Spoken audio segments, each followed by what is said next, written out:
excited that God has given us yet another day. We are just excited that God has continued to keep us, protect us, provide for us, and he has allowed us another precious privilege to be able to say thank you for all that you have done, are doing, and will do. Just as way of announcements, very quickly, let me go on and get this out of the way. First of all, let me remind each of you about our book study every Wednesday following our prayer service. Prayer begins at 6 p.m. Prayer begins at 6 p.m. every Wednesday. And following our prayer together as a collective body, we will go right into the study of our book, Know Your Why, by Ken Costa. It is my hope and my prayer that each and every one of you that have desired a copy of the book, that you have received it. If you have not received a copy of the book and you are still in need of a book, please give myself or my wife a phone call as soon as possible. I believe we have maybe 4 more copies of the book left that we would be willing to give away. 4 more copies. So the first 4 individuals that reach out and say, I need a copy of the book, we are going to do our best to get that booklet to you. You can join on Wednesdays at 6 p.m. You can join on through the Zoom link that is, of course, on our Facebook page. Or if you are not computer savvy, you don't have a smartphone, tablet, or anything of that, any type of those devices, you can join on with us through Zoom just by dialing in on your telephone. Amen. That telephone number, my brothers and my sisters, that telephone number, just to ensure that you have it, that phone number is 646-558-8656. Again, that number is 646-558-8656. Once you're dialed in, it will ask you for the ID number.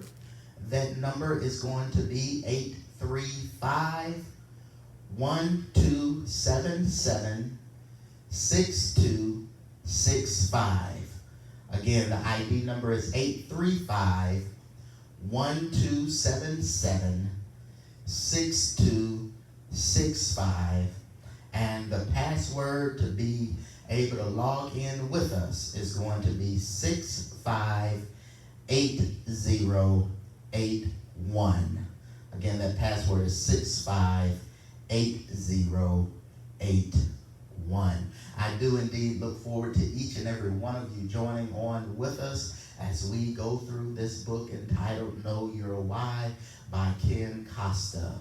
Also, let us not forget, my brothers and my sisters, that even though we are experiencing a pandemic, there are still other issues that we need to be aware of.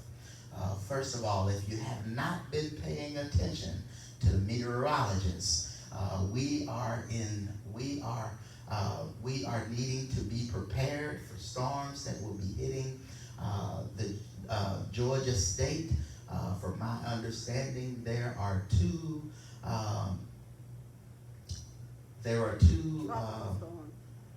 tropical storms that are headed directly for the state of Georgia. Originally, it was anticipated that those storms were going to collide with one another, and then we would have been in for possibly more damage, more issues, more things that would definitely cause damage to our state. However, they have not collided with one another, but they are still two separate tropical storm. So let's be prepared, my brothers and my sisters. Also, let's be prepared. Early voting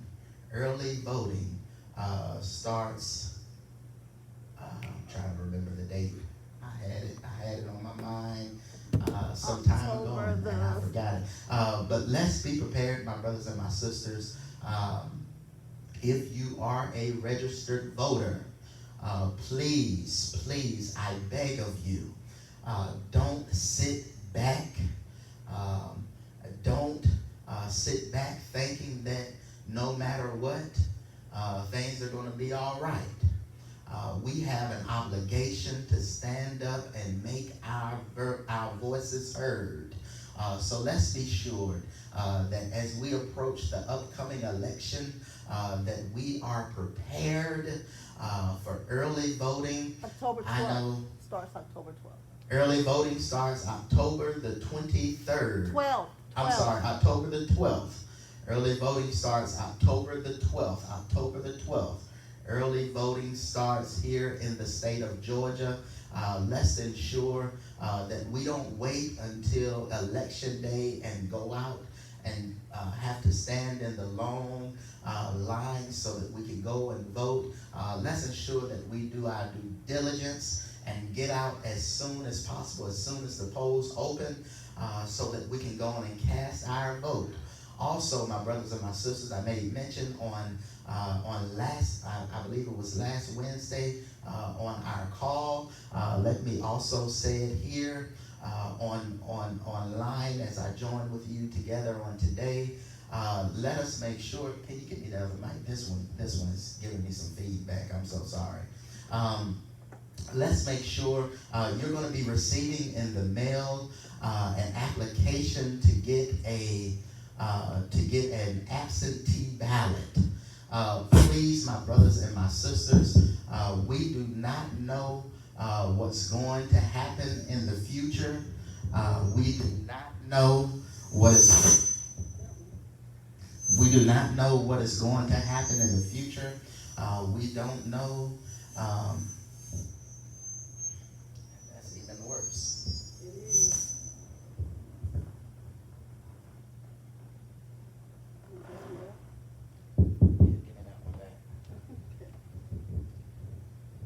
We never know, my brothers and my sisters, what curveballs life might seem to throw at us. So once you receive that application for the absentee ballot, please make sure to fill it out, send it back so that you can get an absentee ballot just in case life throws a curveball at you and you're not able to get out to the polls. I said to my wife, once we received our application, I said to my wife, she wanted to throw them away.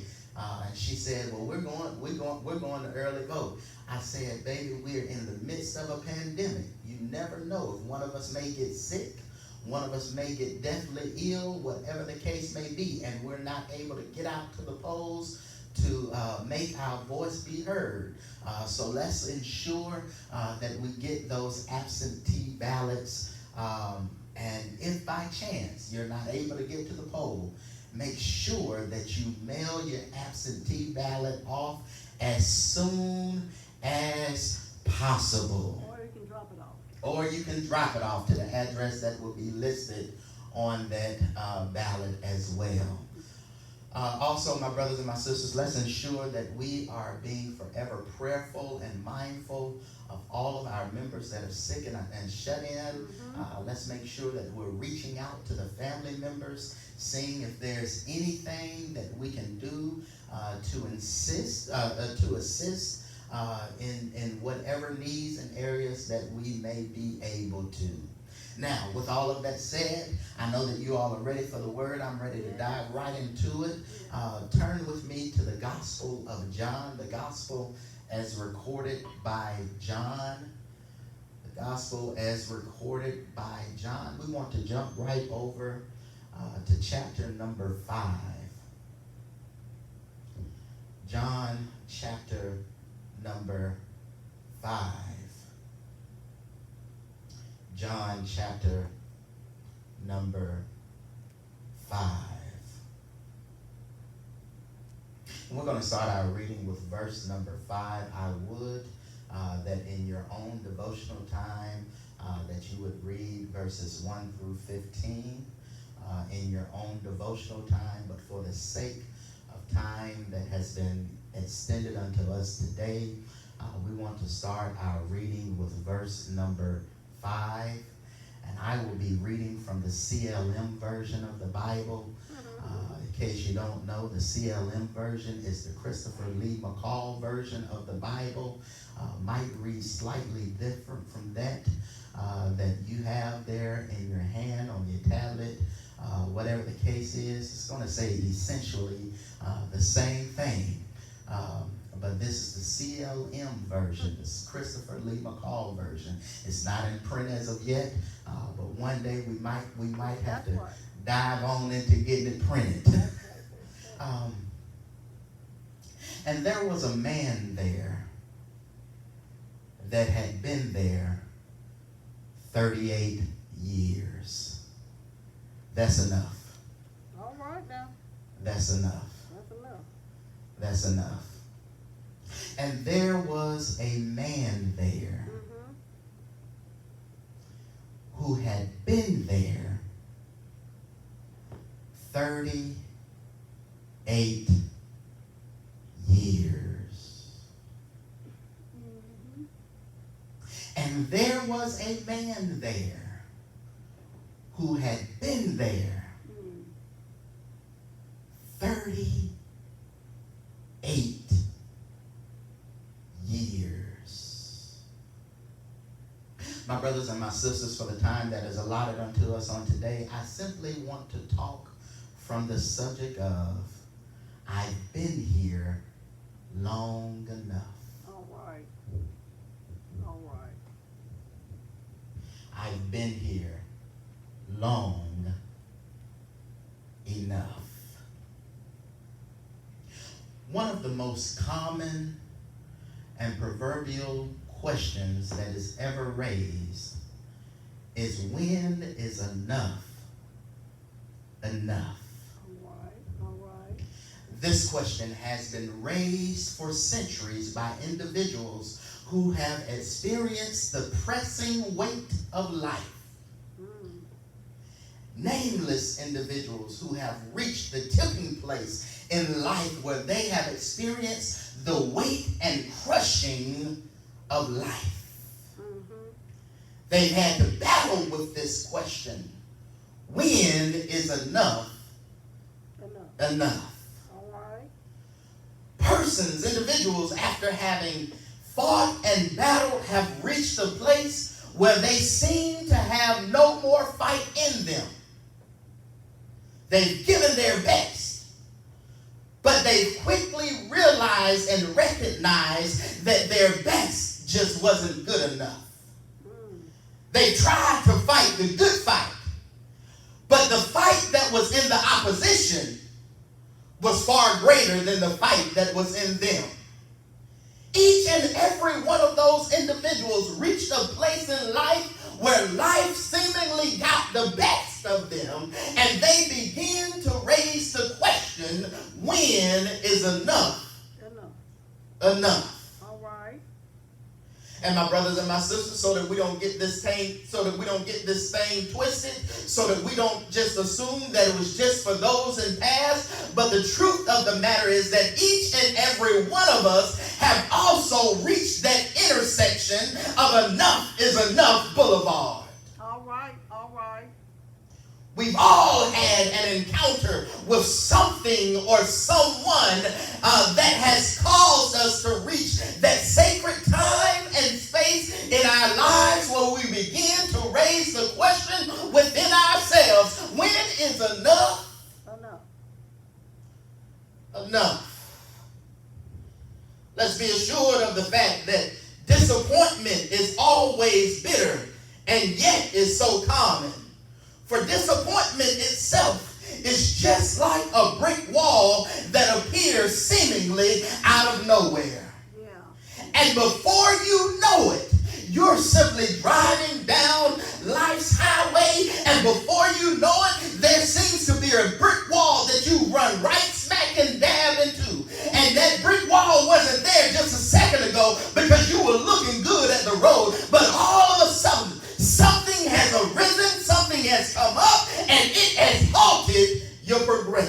All right. All right.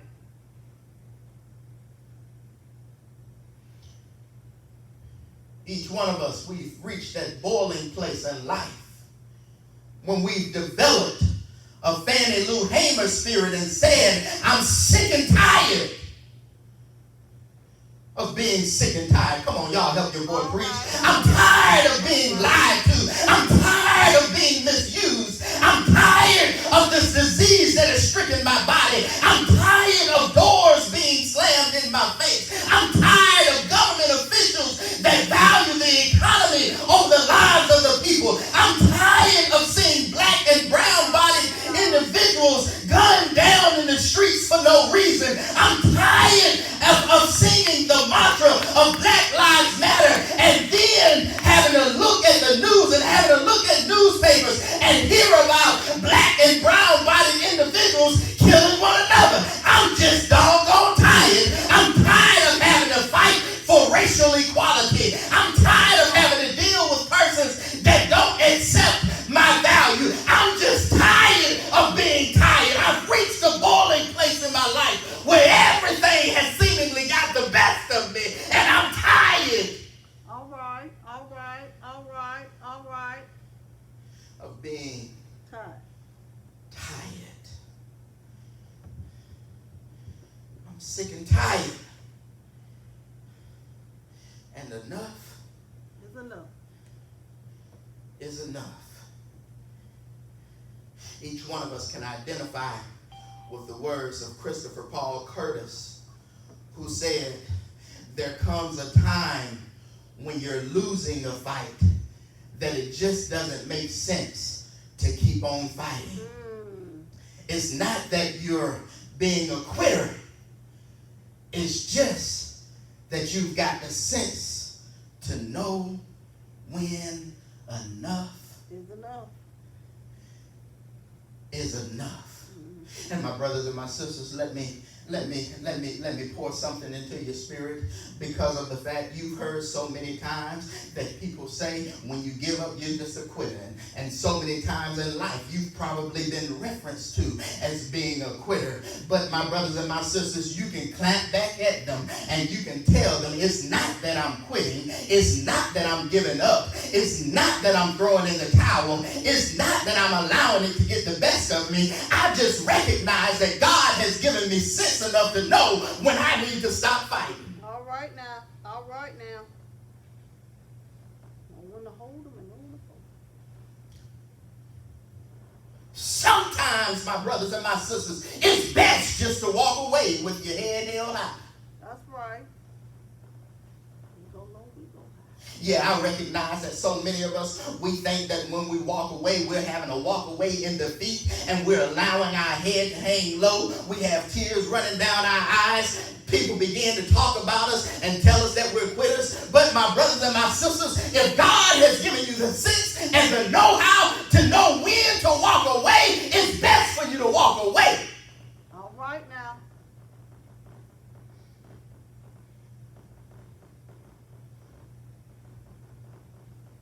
Enough is enough. My brothers and my sisters, listen to this poem very quickly, written by Sabri Lee, entitled Enough is Enough. Entitled Enough is Enough. Listen to this very quickly. Sick of having to compromise my morals and belief. I'm sick of institutionalized corruption and deceit. Decisions. It's all fair, you see, but fair isn't fair between you and me. No pain, no gain, earmarked again. But what else do you expect? You're a tiny fish in a shark's domain. There's no such thing as respect. Word hard, lie harder. That's the motto. Be the best act around. Tell them there's always tomorrow. Opportunity abound. Decisions. It's all fair, you see. But fair is unfair between you and me. No pain, no gain. Earmarked again. But what else do you expect? You're a tiny fish in a shark's domain. There's no such thing as respect. Bite your tongue and swallow your pride. It's all part of the game. They say your turn will come in time, but how long can I wait? Decisions, illusions. But it's not fair, you see. Enough is enough. If only you ask me. My brothers and my sisters, that's the same, I believe that's the same poem that was in the mind of this man that we encounter in John chapter 5. Recognizing, my brothers and my sisters, that he was simply a tiny fish in a shark's domain. Recognizing that fair was not fair between him and his situation. Recognizing, my brothers and my sisters, that he was wondering when it was going to be his time. And he got to the point where he just couldn't wait any longer. Get this, my brothers and my sisters, the text opens up and starts talking about Jesus is on his way to Jerusalem, going to one of the Passovers, and as he's going, he passes by at the sheep gate, sitting just outside of the temple courts. He passes by the sheep gate and recognizes a man that has been in his position for 38 years, right here at this pool of Bethsaida. He recognized that this man had been there for 38 years, and then says to the man, do you want to be made whole? Oh, my brothers and my sisters, the man eventually gets enough urge and gumption within himself, and he then listens to the words of Jesus. Jesus tells him, stand up and walk and take up your mat. Oh, my brothers and my sisters, it's a wonderful story. If you go back and you read John chapter 5, verses 1 through 15, it's a wonderful story, my brothers and my sisters. It's so beloved within the church, but there are a few things that we just need to pull out of this story so that it can have an impact on each and every one of our lives. My brothers and my sisters, let's be sure of the fact that even though this man had been at that temple, at the pool of Bethesda for 38 years, where there were 5 porches surrounding that pool, and it was believed that whenever there was a stirring within the water, whenever the waters began to get troubled, whenever there was a quaking in the waters, whoever got into the pool first, they were healed, they were cured from whatever disease or infirmity that they had. Oh, my brothers and my sisters, around this pool laid a multitude of people. Don't get it twisted. Just because there were 5 porches, there might have been only 5 people. Don't get it twisted. There were a multitude of people that were around this pool waiting on the troubling of the water. Look at the text, if you will, because the text lets us know what kind of people were right there at the pool. The text says that there were some blind people at the pool. There were some lame people at the pool. There were some people at the pool that had ailments within their body. There were people at the pool that had been dealing with some form of sickness or terror that was going on with their body. And anytime that the water started to shake, whoever got in first was cured of whatever ailment they had. Get a picture of this, my brothers and my sisters. The water starts to shake, and then a blind man jumps into the pool. And all of a sudden, he can see. The water starts to shake, and a lame man jumps into the pool. And all of a sudden, he's no longer lame. The water starts to shake, and somebody that's deaf jumps into the pool. And all of a sudden, they can walk away hearing. The fact of the matter is that, my brothers and my sisters, that while they were gathered right here around this pool, there was also a subterranean stream that flowed up under the pool. Oh, my brothers and my sisters, I hope you get this. I hope you get this, because the Bible tells us that it was believed that whenever the water started to trouble, it was an angel that dove into the water and began to play in the water, began to trouble the water. But my brothers and my sisters, let's be true about this thing. There was a subterranean stream that flowed underneath the pool. There was a subterranean stream that went underneath the pool, and anytime that stream began to bubble up, it caused a disturbance within the pool. Oh, my brothers and my sisters, I hope you can see this thing with me, because so many of us right now today, so many of us live with superstitions. So many of us live with superstitions. And this is just a case of superstition in the Bible. This is just a case of superstition in the Bible, because they believed that whenever the stream started to bubble up the water and started to cause a quake within a disturbance within the water, that it was an angel that came down from heaven and started to trouble the water. But my brothers and my sisters, like I said, so many of us, we live in this superstitious age. We have our own superstitions. As a matter of fact, let's be true to water as it is. Because for some people in parts of Africa, it is believed that before they can even cross a stream, that they have to bring some type of offering to the water. It is believed that there were spirits that lived within the water. It's believed that whenever a person was in water and they were seemingly drowning, then other individuals that stood by watching, they didn't jump in to save them. They didn't try and get them aid and assistance. They didn't try to help them, but they stood back on the banks and said, surely that must be one of the spirits that have gotten.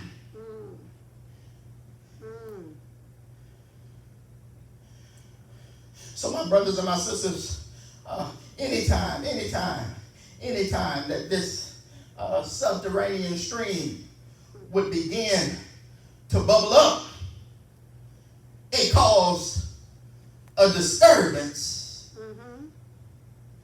in the water. All right.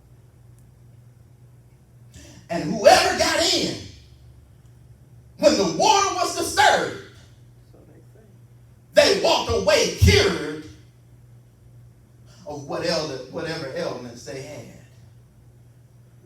Well, I've been here long enough. How do we handle life? I think needs to be the question. How do we handle life when we've been in a place long enough? How do we handle life when we say enough is enough? How do we handle life when we raise the question, we say, we get that Fannie Lou Hamer spirit and say, I'm sick and tired of being sick and tired. Well, when you get to that place, the first thing that you need to ensure that you do is stop putting so much stock and value into what you don't have. All right. For those of you all that are taking notes, let me give that to you once again. Stop putting so much stock and value into what you don't have. Oh, my brothers and my sisters, that's good. You might be raising a question, where is that in the text? It's right there if you just simply read the text. The text says that once Jesus asked the man, do you want to be healed? Then the man did what? He said, well, sir, anytime the water is troubled, I don't have anyone that can help me get from this place where I am into the troubled water. Oh, my brothers and my sisters, and that sounds like so many of us. That sounds like us when life is throwing curveballs at us. That sounds like us when we don't know what to do. We begin to put stock and value into what we have, into what we don't have, and we begin to complain about what we don't have. And everything is about, well, I don't have this, or I don't have that, or I haven't been provided this, I haven't been provided that, I just don't have, I just don't have. And too often we allow ourselves to think that we need something that we don't necessarily need. Amen. We start to make excuses.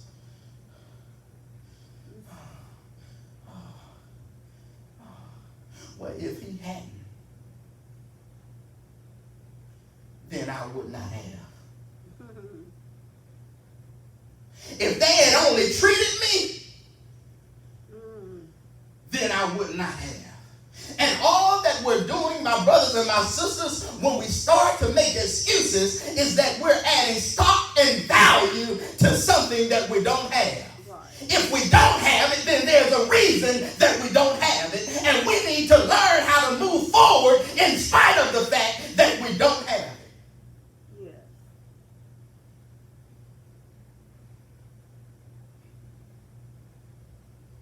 The Bible is clear and helps us to understand that even when we're trying to gain all of these things that the world has to offer us, that we have one obligation, and that is that we seek ye first. The kingdom of God. Thank you. There it is. The kingdom of God. And all of these other things will be added unto you. My brothers and my sisters, don't get it twisted. Don't think that you have to have it. No, if you just seek the kingdom of God, if you just seek his righteousness, if you just seek him and you try to get in touch with him and you try to get in that personal space with him and allow him to pour into you, then you'll have more than what you even thought you needed.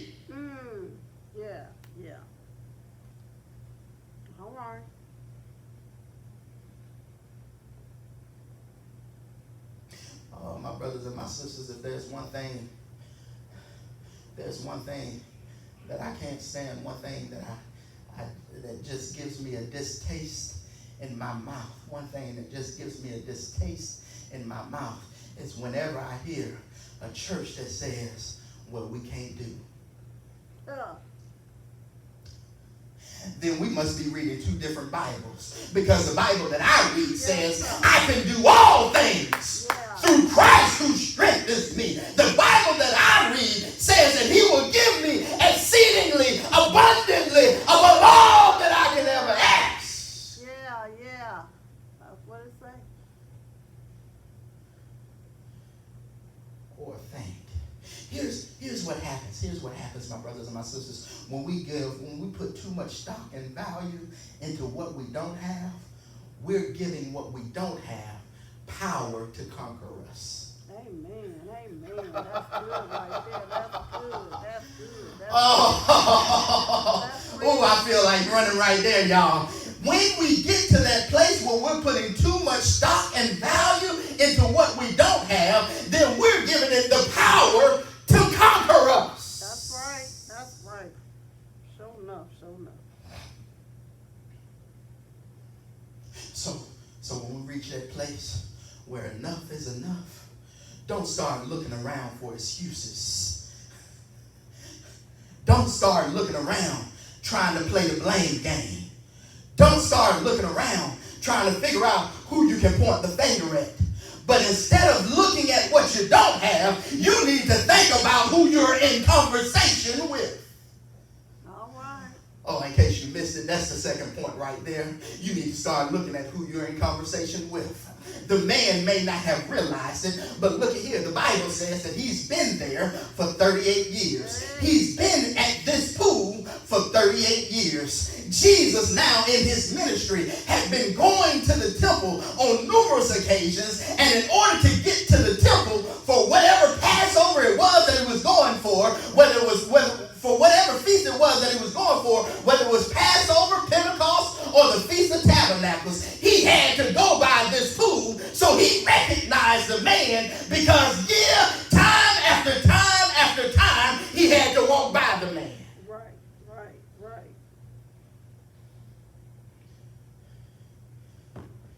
And on this one particular day, the Bible lets us know that Jesus decides to stop and have a conversation with him. Oh, my brothers and my sisters, I think that's good shouting news to somebody right now that's viewing, to somebody right now that's listening in with us on today. I think that's good shouting news because of the fact Jesus recognizes when enough is enough for you, and he doesn't mind stopping and having a conversation with you.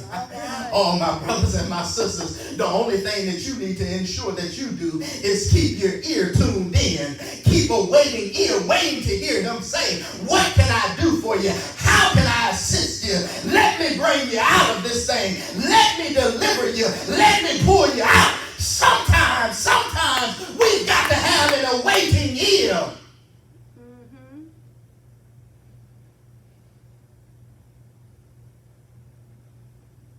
Begin to have a conversation with one another. And once the man starts playing the blame game, Jesus said, no, that's enough. I don't need no excuses. I don't need you to play the blame game with me. What I need for you to do is to get up, take up your mat, and walk.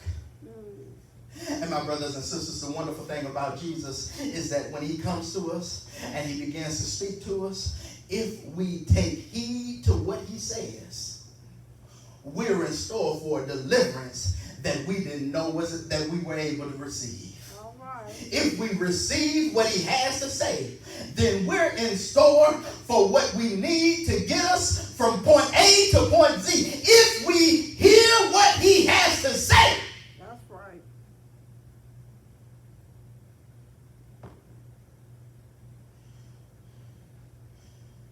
Stop putting so much stock and value into what you don't have. Remember that you're in communication with someone who has all power. Amen. But then, and here's the last point, we're going to conclude this thing, get this over and done with. But here's the last point. After we have stopped putting stock and value into what we don't have, after we remember who we're in communication with, then we also need to recognize that we can play show and tell. All right. I remember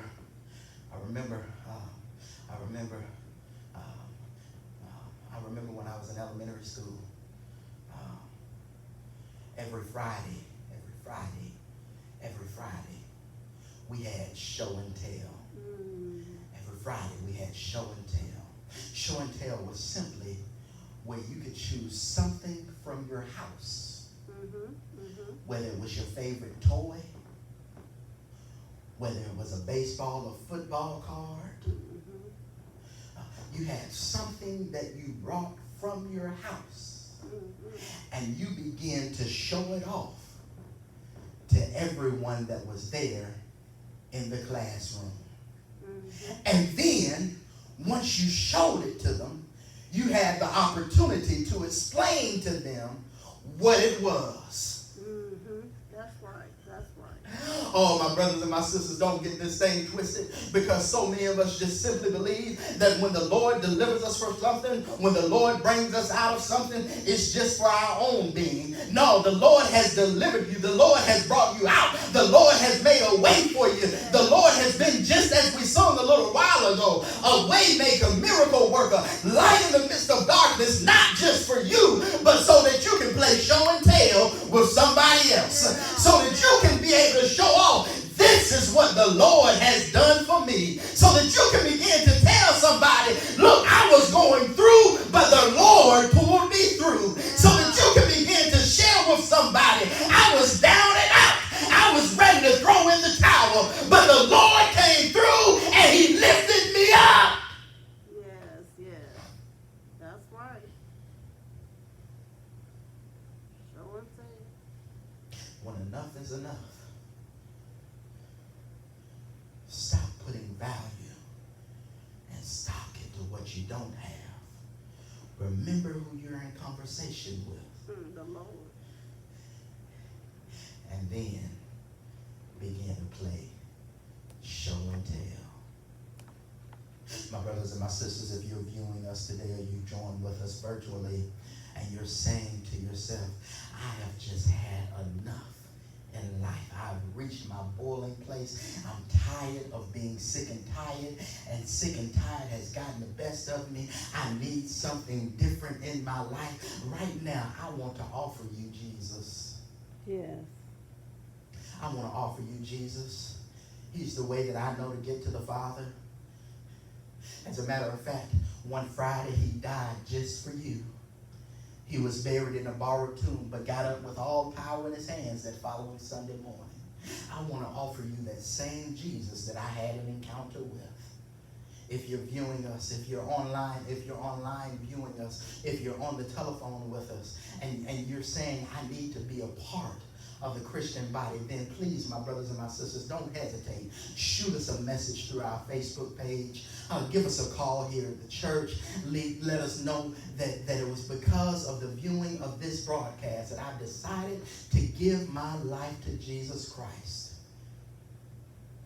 If also you want to be a part of this body, you want to be a part of this family, and you're saying, I'm right here in Columbus, and there's so much that I can get out of being connected with Macedonia Baptist Church Incorporated, then let us know that you want to become a member of Macedonia Baptist Church with all rights and privileges. We want to welcome you in. I know right now we might be isolated. I know right now we might be having to do things virtually, but I believe that one day soon and very soon we'll be able to gather right back here in the sanctuary, and you'll be able to get the right hand of fellowship from all of the individuals. If you haven't been baptized and you want to be baptized, I believe that we'll be able to take you to the water. I just believe that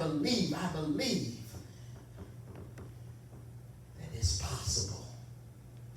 We invite you today, my brothers and my sisters. Send us a message. Give us a call. Let us know that you want to be a part of us. Again, thank you so much for joining in with us on today. We do appreciate you giving up your time in order to be connected with us. Remember, encourage one another. Even though we're dealing with this pandemic, encourage one another. You never know what someone else is going through. You never know what someone else is going through. And just the simplest smile. I know we can't see them because we're wearing face masks, but believe you me, your eyes smile for you. Encourage one another.